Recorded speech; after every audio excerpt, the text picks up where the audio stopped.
So this will be a tutorial on how to install a brake on the RB XL. This probably will work for, I believe, the the Rollerblade 100 and 110. They have a pretty similar brake. It's slightly different, so it's a different part, but it does kind of function the same way. So you need your skate, obviously, and then the parts you'll need is the brake. There's your brake assembly. That's what it looks like. And then you also need the brake washers and brake axle. So if you're ordering this separately from the site, it should all come together, or it should be in the box with your skates. It'll look like this. It's just kind of like the same axle as what's in the skate. It's just a little bit longer. I think it's like another maybe 1/4 inch longer or something like that. And then you also have these little brake washers, which will fit in the little slot right there. So how this goes on, and then you'll also need your skate tool. You only need one Allen key. This is a 4mm Allen wrench. It should be one that came with your skates, but if you have a 4mm, it's the same thing. So start by taking off the back wheel of the skate that you're putting the brake on. Most people do it on the right, but if you are left foot dominant, you can put it on that. It should go the same way, install the same way. It should not matter what skate you put it on. So take the wheel off, set it aside for now. You'll be putting that back on shortly. So when you look at the brake, you'll see these little notches right there. And what that does, they'll fit into this back hole on the skate here. So it may take a little bit of prying it apart, kind of pulling it. It is tight. It's meant to fit there tight. You want it to be snug. You don't want to be moving around. So it does take a little bit of force, but it shouldn't be too much.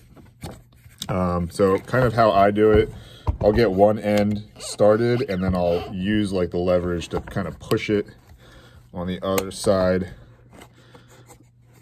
Hopefully the video can show it. It's gonna be tough for me to try to do this and film it.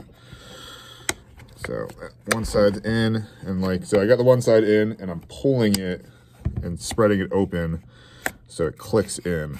So it's kind of hard to see if it's in there, but see how it's kind of like ain't going anywhere. Like those little notches in there will keep it from sliding out. So you want to line it up so the holes of the brake line up with the back, the hole for the axle to go through. So put your wheel back in, just as normal. And then you want to take your brake axle, remember it's a bit longer, and you are going to put the axle through with the brake washer on it, okay? So that will fit in the hole of the brake itself. Gonna line this up here a little bit.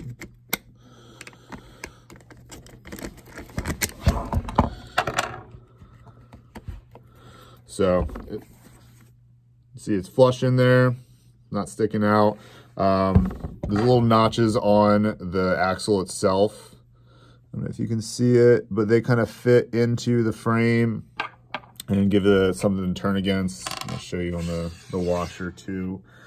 Has these little cutouts, if I can focus. I don't know if you can really see it, but there's like little like notches that the notches on that kind of fit into. You'll see as you put it in. Other side, same thing with just putting a regular axle in. Put this in frame here. Take your screw, push it through, and tighten it up. And very difficult from the angle.